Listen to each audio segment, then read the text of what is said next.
Halo teman-teman, pada video kali ini kami akan membahas fraud atau kecurangan yang terjadi pada PT 3 Pilar Sejahtera Food Tbk atau AISA. Fraud merupakan tindak kecurangan yang dilakukan secara sengaja oleh pihak yang bersangkutan untuk memperoleh keuntungan tertentu, dan biasanya tindakan itu merugikan pihak perusahaan atau pihak lainnya. PT 3 Pilar Sejahtera Food Tbk adalah perusahaan yang bergerak di bidang makanan dan minuman atau food and beverage. Perusahaan ini memproduksi berbagai jenis produk makanan seperti mie, snack, biskuit, dan berbagai jenis beras.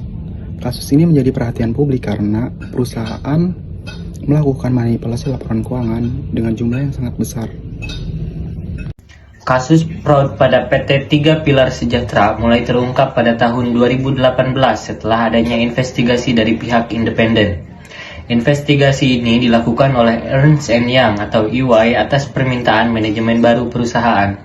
Dari hasil investigasi ditemukan adanya dugaan penggelembungan atau overstatement pada beberapa akun laporan keuangan. Nilai overstatement tersebut mencapai sekitar 4 triliun rupiah pada akun persediaan, piutang, dan aset tetap. Selain itu, ditemukan juga dugaan penggelembungan pendapatan sekitar 662 miliar rupiah.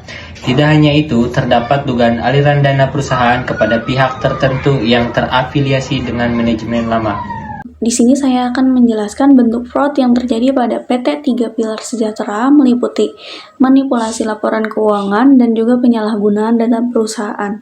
Perusahaan diduga menaikkan nilai aset dan pendapatan agar kondisi keuangan terlihat baik di investor dan juga kreditur.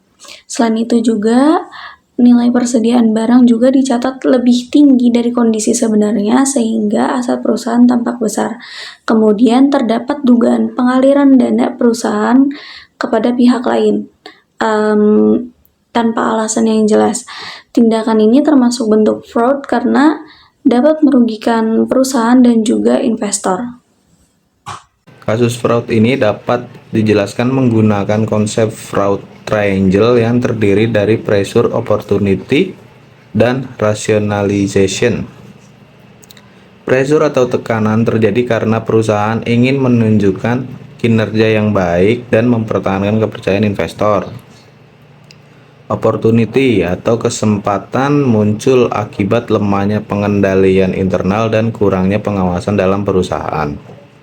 Sedangkan rationalization adalah pembenaran dari pelaku fraud terhadap tindakan yang dilakukan. Dampak dari kasus ini sangat besar seperti turunnya harga saham perusahaan, hilangnya kepercayaan investor, dan kerugian finansial bagi berbagai pihak.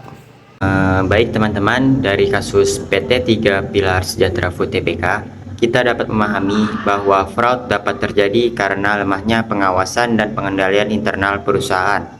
Kasus ini memberikan pelajaran penting bahwa perusahaan harus menerapkan good corporate governance atau tata kelola perusahaan yang baik serta menjaga transparansi laporan keuangan.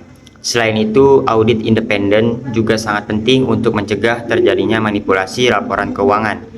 Nah, sekian pembahasan dari kelompok kami mengenai kasus fraud PT 3 Pilar Sejahtera Food Tbk.